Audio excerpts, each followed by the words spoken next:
पिछले कई दिन से मैं वीडियो बनाने की कोशिश कर रहा हूँ और मैं अभी तक कोई वीडियो इसलिए नहीं बना पा रहा हूँ क्योंकि दरअसल मेरे पड़ोस में कंस्ट्रक्शन वर्क चल रहा है और वहाँ पे दिन भर डिफरेंट टाइप की मशीन्स का इस्तेमाल किया जा रहा है, कभी ड्रिलिंग और कभी कटर्स, और उनका जो शोर होता है इतना ज़्यादा होता है कि मुझे ऐसा लगता है कि अगर मैं ऐसे में रिकॉर्ड कर दूं तो मेरी आवाज़ ज़्यादा आएगी और मेरी आवाज़ सॉरी कम आएगी और मशीन्स की आवाज़ ज़्यादा आएगी।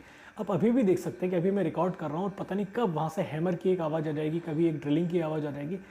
तो मुझे लग रहा था कि शायद एक दो दिन में ये चीज़ें ख़त्म हो जाएंगी और मैं दोबारा से वीडियो बना पाऊँगा।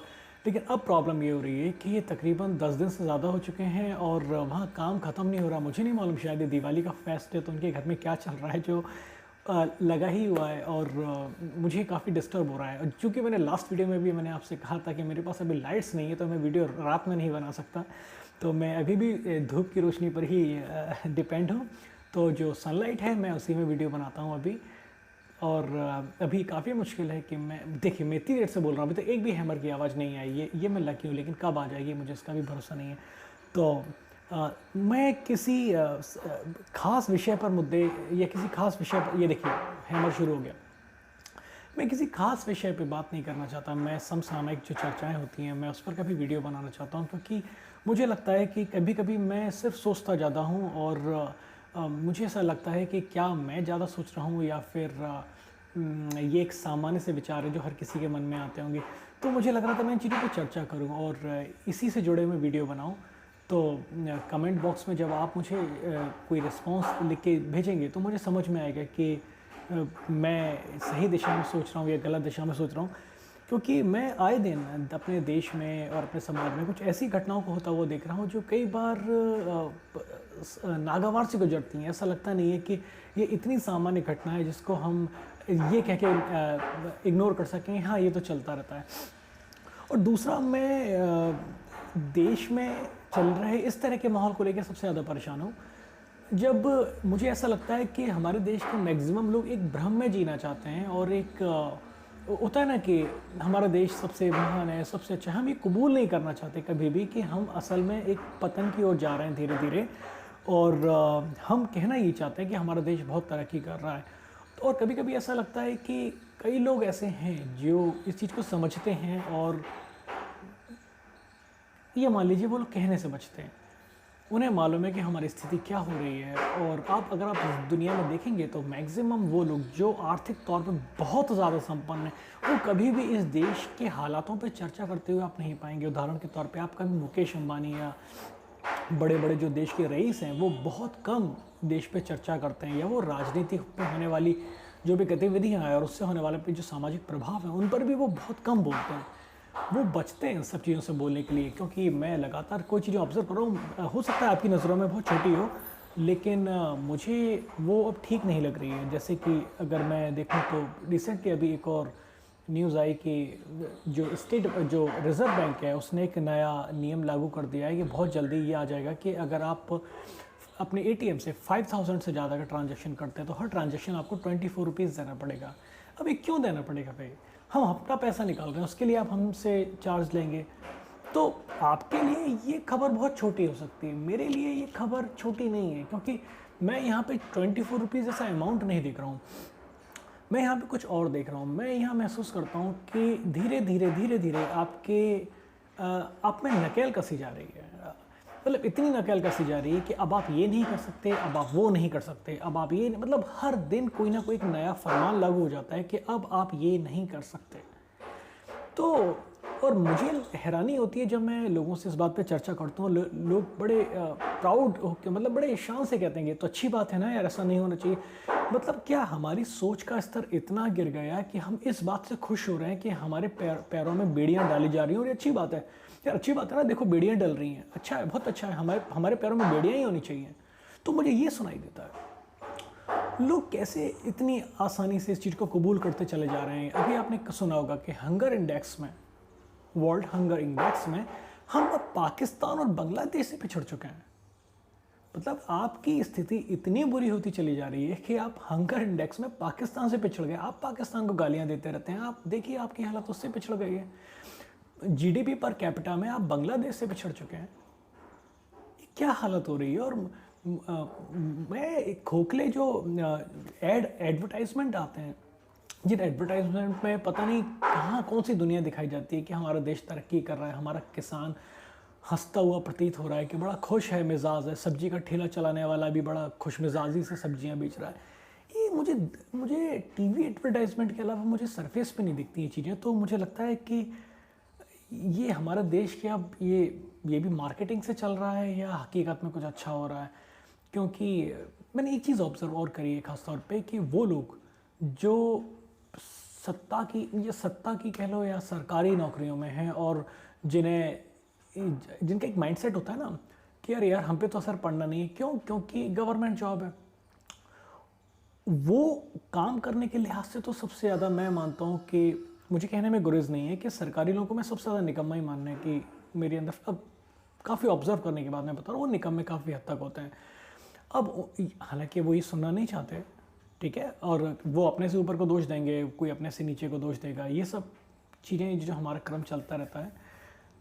लेकिन अजीब लगता है क्योंकि जब मैंने गूगल किया और पाया कि टाइप किया कि world most dangerous country for women, यानी दुनिया में ऐसा कौन सा देश है जो औरतों के लिए सबसे खतरनाक है, तो मुझे हैरानी हुई कि जब मैंने उसमें भारत का स्थान नंबर 1 पे देखा तो मतलब क्या अब हम इस हद तक गिरते चले जा रहे हैं। बातें तो बड़ी करते हैं नारी सम्मान और दुनिया भर की, और ये सब चल क्या रहा है।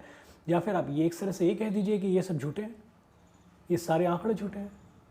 आपको ये भी मालूम होगा कि वर्ल्ड डेमोक्रेसी इंडेक्स में भारत अपने स्थान से 10 पायदान नीचे आ चुका है, मतलब लोकतंत्र का है नाश हो रहा है। तो मैं कई तरीके इस तरह के आंकड़े देखता हूँ तो मुझे हैरानी होती है कि हम तरक्की कर रहे हैं, कहाँ जा रहे हैं।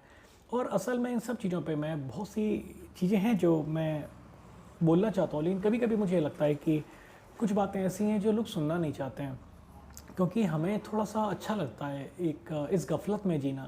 कहते हैं ना ये गफलत है कि अरे हम सबसे महान हैं, हमारा देश, हमारी संस्कृति। अभी कल क्या हुआ, कल मैं एक वीडियो देख रहा था, तो वीडियो देखते देखते एक व्यक्ति ने एक कमेंट किया। चलिए खुल के बताता हूँ आपको। मैं भीष्म इंटरनेशनल, जो कि मुकेश खन्ना जी का यूट्यूब चैनल है, मैं वो देख रहा था बैठा हुआ।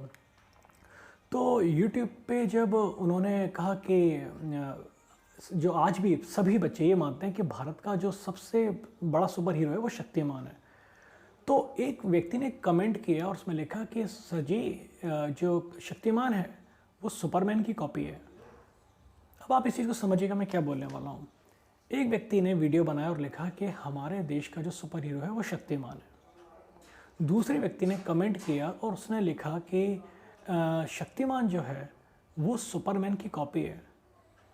तो मुझे लगा यार शक्तिमान सुपरमैन की कॉपी है, ये उसने किस तर्क पे कहा, क्योंकि सुपरमैन को जहाँ तक मैं जानता हूँ दूसरे ग्रह से आया हुआ प्राणी बताया गया है, और शक्तिमान को वो व्यक्ति बताया गया है जिसने अपने कुंडलिनी जागृत करके शक्ति हासिल करी, यानी हमें आध्यात्मिक स्तर पर से शक्तिशाली बताया गया है।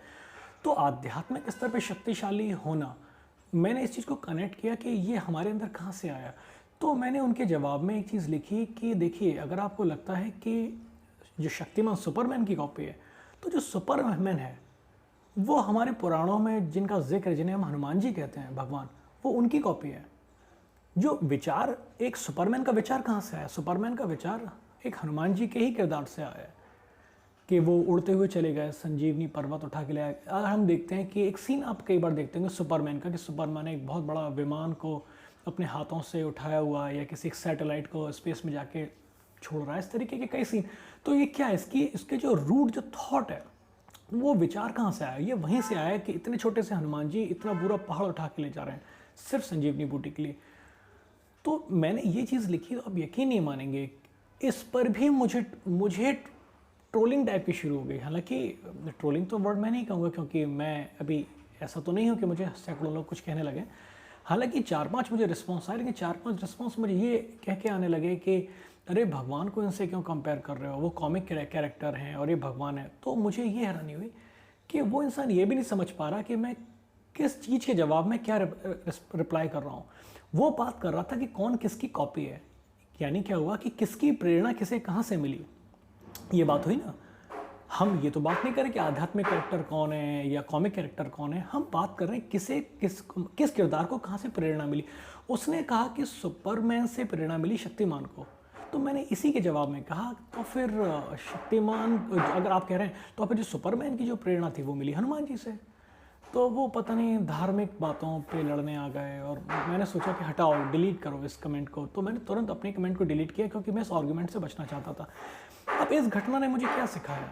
मुझे ये दिखाया कि आप कभी किसी से आर्गुमेंट में जीत नहीं सकते। अगर आप आर्गुमेंट में आते हैं तो आप अपने विचार रख सकते हैं, लेकिन ये भी आपको देखना पड़ेगा कि आर्गुमेंट करने वाला में क्या ये चीज़ समझ है कि वो व्यक्ति उसी पॉइंट पे टिका हुआ है, या उसको खुद को भी मालूम है कि वो किस बात पे डिस्कस कर रहा है। अब ये मुझे परेशान करने वाली चीज़ लगी। तो जैसे कहते हैं कि पुराने ज़माने में कहा जाता था कि यथा राजा तथा प्रजा, तो ये राजतंत्र होता था, तो जैसा राजा होता था वैसी प्रजा होती थी, क्योंकि तब जो प्रजा होती थी अपना राजा नहीं चुनती थी। राजा पीढ़ियों दर पीढ़ियों चलते चले आते थे, लेकिन जो लोकतंत्र में कहा जाता है, लोकतंत्र में कहा जाता है यथा प्रजा तथा राजा, क्योंकि यहाँ पे आप अपना राजा खुद चुन रहे हैं।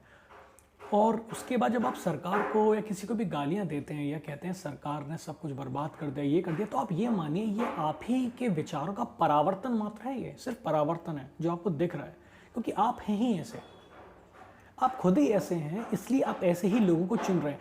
आप प्राउड फील करते हैं इस बात के लिए कि एक कम पढ़ा लिखा या ऐसा इंसान जिसका कभी बैकग्राउंड चीज़ों को बारीकी से समझने का नहीं रहा, और या फिर किसी सामाजिक स्तर पे समझने से ज़्यादा वो राजनीतिक स्तर पे हर चीज़ को समझता रहा। देखिए, समझिए इस चीज़ को कि राजनीति और किसी ह्यूमन बिहेवियर को समझना दो बहुत अलग अलग चीज़ें हैं। किसी पे शासन तो ब्रिटिश लोगों ने भी हम पर किया था, 250 साल तक उन्होंने शासन किया था, तो क्या ब्रिटिश ज़्यादा योग्य हो गए? वो एक तानाशाही थी, वो एक अलग दौर था। तो ये बहुत सी चीज़ें हैं जिसके बारे में मैं आपको कुछ ऐसी चीज़ें बताना चाहता हूँ जो हो सकता है आपको कबूल करने में थोड़ी दिक्कत हो, लेकिन मैं इतना ज़रूर कहूँगा कि अगर आप उस चीज़ का बारीकी से विश्लेषण करेंगे, थोड़ी स्टडी भी करेंगे, सिर्फ सुनेंगे नहीं, स्टडी भी करेंगे, तो आपको महसूस होगा कि वो बातें गलत नहीं हैं। तो देखिए, मैं कोशिश करता हूँ कि नेक्स्ट वीडियो में जब भी होता है तो मैं कुछ चीज़ों को रखना चाहता हूँ, और मुझे नहीं मालूम उसकी क्या प्रतिक्रिया होगी। दूसरा, मैं पॉलिटिक्स के ना वीडियो बनाने वाला हूँ ना मुझे कोई खास ऐसी दिलचस्पी है कि मैं इन सब चीज़ों में इन्वॉल्व हूँ, लेकिन मुझे ये चीज़ें रखने की इच्छा ज़रूर है। मुझे जानना है कि मैं ऐसा जो सोच रहा हूँ तो इस बात से वाकई लोग सहमत हैं, या फिर मेरे विचार इतने गलत हैं कि कोई समझना ही नहीं चाहता, या फिर मतलब निरर्थक हैं और मुझे भूल जाना चाहिए उन सब चीज़ों को, और जो चल रहा है वो अच्छा चल रहा है, सब चंगा सी वाला। तो देखते हैं, मैं नेक्स्ट वीडियो में आपसे मैं कुछ ऐसी चीज़ें शेयर करूंगा, और मैं चाहूँगा आप मुझे जवाब ज़रूर दें कि वो चीज़ से आप सहमत हैं कि नहीं हैं। ठीक है, मिलते हैं नेक्स्ट वीडियो में।